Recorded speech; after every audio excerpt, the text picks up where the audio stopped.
Alright, so you know what really grinds my gears? Um, White people grind my gears.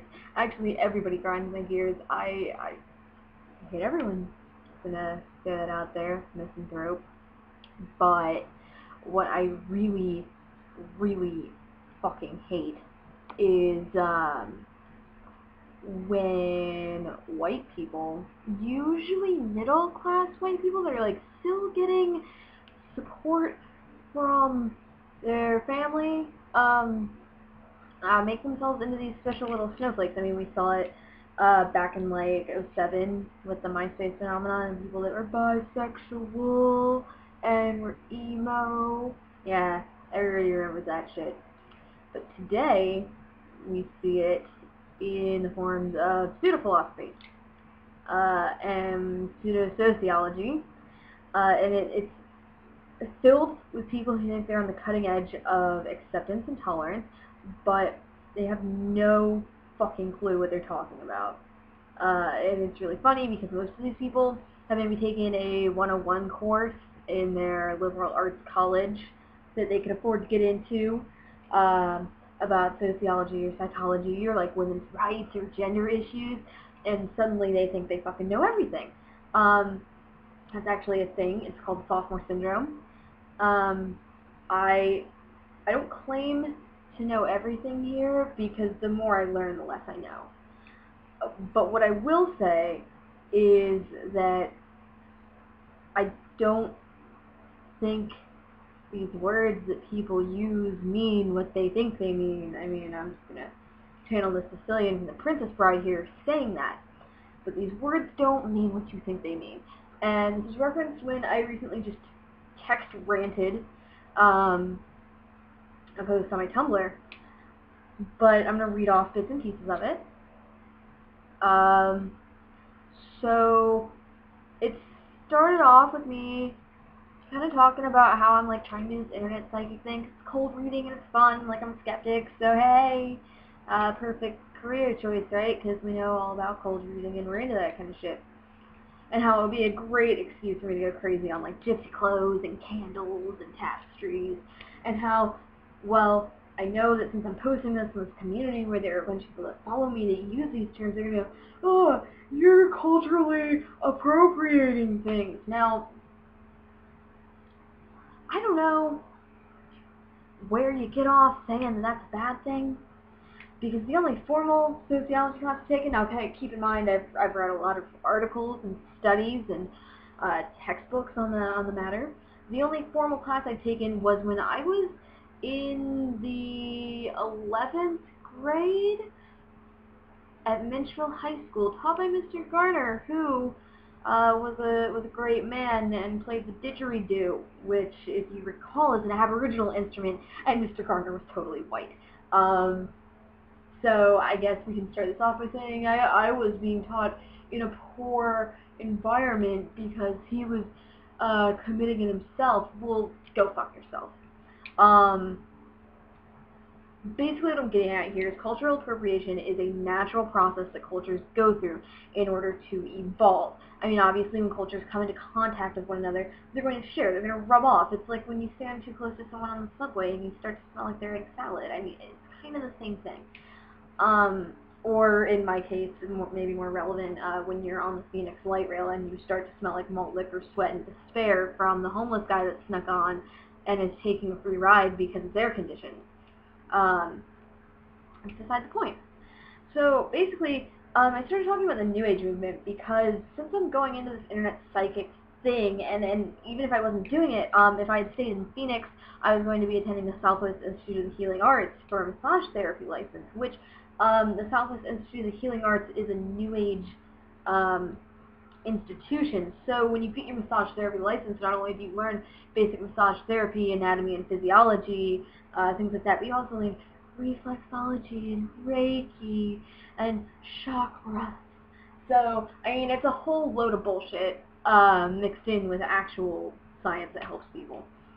So I know a lot about the New Age movement. It's really not hard to know a lot about the New Age movement, but I was a skeptical New Ager, I guess you could say. When I lived in Phoenix, I would like to think of myself as what one would call a psychonaut. So there's my coming out about that.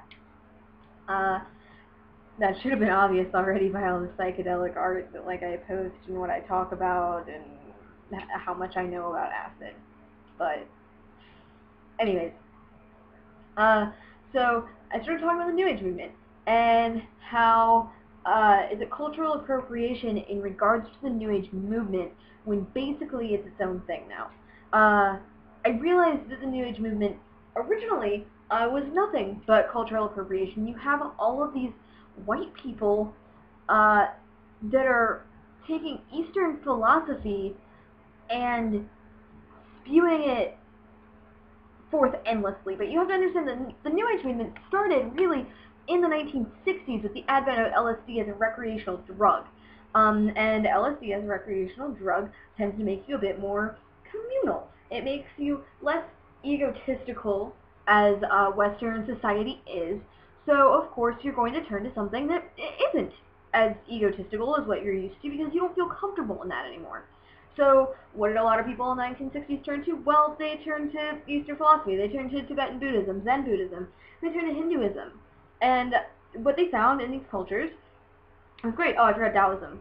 Turned to that one too. What they found in these cultures was great. They found acceptance in being part of the group, in eliminating their ego. The concept of nirvana, it just fit in with their choice in drug completely. And I mean, I guess when we talk about the New Age movement, we can talk about how these philosophies sprung up coinciding with LSD and magic mushrooms, things like that, how these two things grew together. Now, originally, while it simply was just white people taking a bunch of Asian stuff and using it, the New Age movement in and of itself is something completely different. And in fact, the New Age movement is not just a gross bastardization of ancient Eastern philosophy and beliefs, but it's a continually evolving field which not only draws from Eastern philosophies and beliefs, but Native American philosophies and beliefs, and our own white American inventions. And these white American inventions came around with, like I said, the advent of LSD. There's a certain place that you go with LSD where you just can't really connect with people that haven't done it. So you're going to band together and you're going to take these things that you're finding that already exist in the world and you're going to try to make them your own, because even though you can kind of fit in with them because of the way they are, you still can't really accept and love it because you haven't been, like, they're not in that psychedelic space, is basically what I'm saying. And you don't even need drugs, chemicals to reach this. You can reach it through meditation. You can reach it through lucid dreaming. It's not something that's purely chemical. It's a purely human phenomenon, and I mean chemicals can be used to trigger it, but you can do it yourself. I've been to that psychedelic space by meditating before. It works. It happens. I've been there, done that. Meditation is a thing. It's a thing that's backed by science too, so I'm not completely out there hippie time. But basically, the point that I'm getting at is that over the course of the past 50 or so years, the New Age movement has become its own subculture. It is not something that is a gross from ancient cultures, from already established cultures. That fucking hippie you see walking down the street wearing a bandana and all the woven necklaces and the dreadlocks is not jacking it from other cultures. You know what he's doing? He's doing what all New Agers do. He doesn't give a flying fuck about anything in this plane of existence, except for what's absolutely necessary. That's why he works at a coffee shop and he's like 40. He has dreadlocks because he can't be bothered to brush his hair. He's always like running his hands through it and rolling around everywhere because the dude's on drugs. Or he's lazy, you know? So his hair is knotty, and he can't brush it out anymore. So he just decided to form it into dreadlocks, because it looks better than it just being knotty, and dreadlocks are fucking cool. Like, who doesn't like dreadlocks? And like I pointed out in the post I made, you know, it's not just white people taking these dreadlocks from Africans, or whoever you want to say. I mean, you've seen it, African Americans dyeing their hair blonde. I don't know of any African American whose hair grows blonde unless they have albinism. Alright? And that's, it's not, you know, racist, that's a genetic fact. This does not happen naturally if you have high levels of melanin in your skin. Doesn't happen. You know, hairstyles are kind of just a thing. They're hairstyles. Get over it. It's not like we're raping a culture because we like hairstyles. Let's back to New Age guy. His woven bracelets and necklaces, probably did those under the influence of drugs. He probably made them because he was bored. He probably couldn't, like, make his internet bill and just went and he bought some hemp and he made it. He's creative. He probably also writes terrible music. He probably also collects crystals and thinks that Himalayan salt lamps will align the electromagnetic particles within his body and make him feel better. Because that's what these people do. They also think that Sedona, Arizona is the center of the universe. The point that I'm making here is that it's not like taking bits and pieces of another person's culture and making them your own it's not a bad thing. It's a normal thing that happens. I made the example of white people and smoking tobacco. You know, we act like tobacco smoking is a big part of our culture because it is. This country, America, was founded on tobacco. But you know what? It's not a white people thing, and anybody who thinks it is a purely white people thing is wrong. Alright? Tobacco smoking started from Native Americans who had the peace pipes, and they were basically vaporizing tobacco, and the nicotine was a stimulant that was as strong as Ritalin. Yeah, that's not it. People associate cocaine with rich people, with rich white people, usually British, because that's where most of the cocaine in this world is consumed.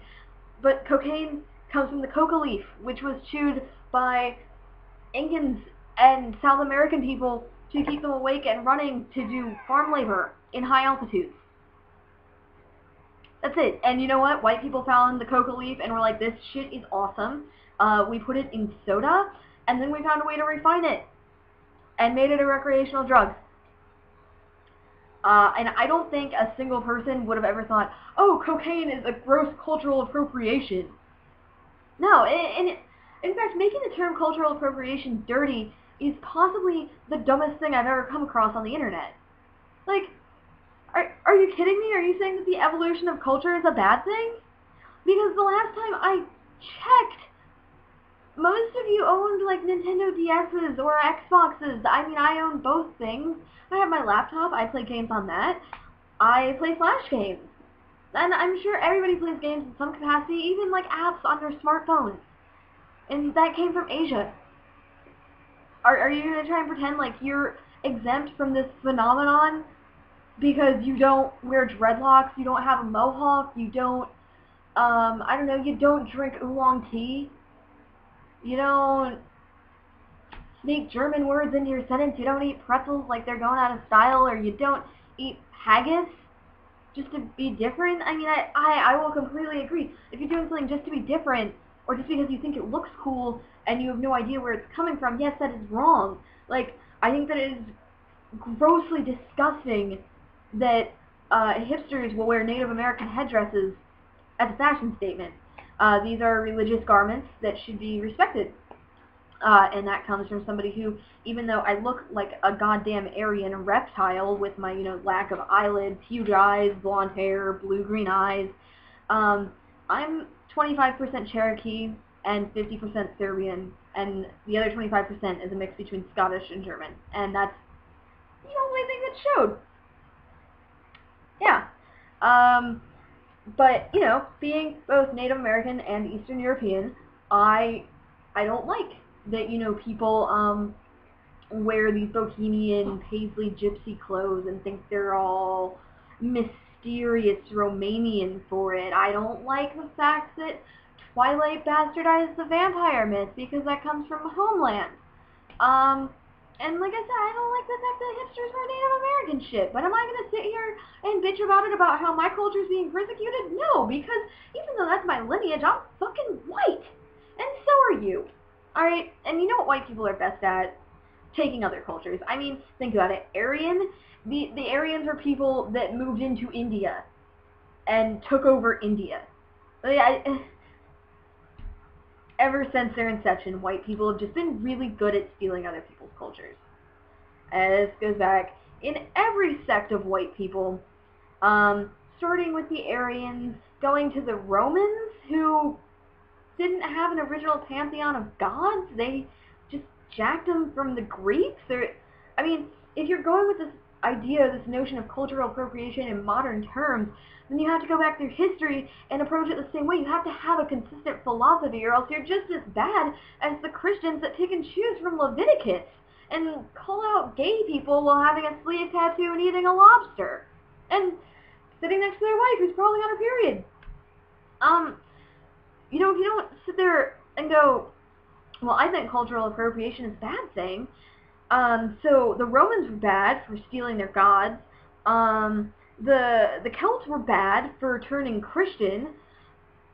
You've turned yourself into, and I hate using this word because it's so overused, but the only analogy I can draw is that you're turning yourself into a fascist.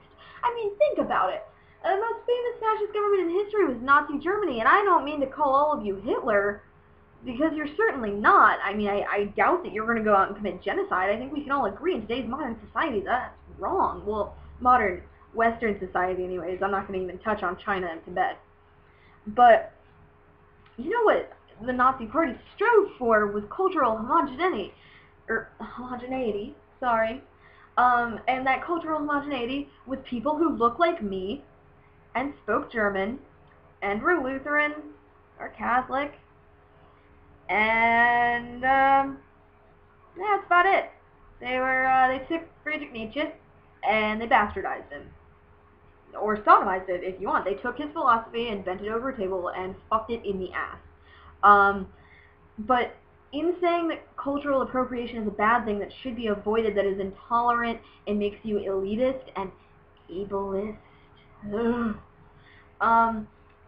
you're basically agreeing with the idea that cultural should be static and homogenous, which is wrong. And in keeping that idea in a more rapidly globalizing world, you are pigeonholing yourself into this little tiny niche of douchebags that nobody wants to associate with. That's really all I have to say about it. I figured I'd make a video detailing it too, because there are things I didn't go over in my text post, and I figure nobody's going to read those because nobody likes to read a wall of text. Alright, that's my rant for the night. You guys have a great night.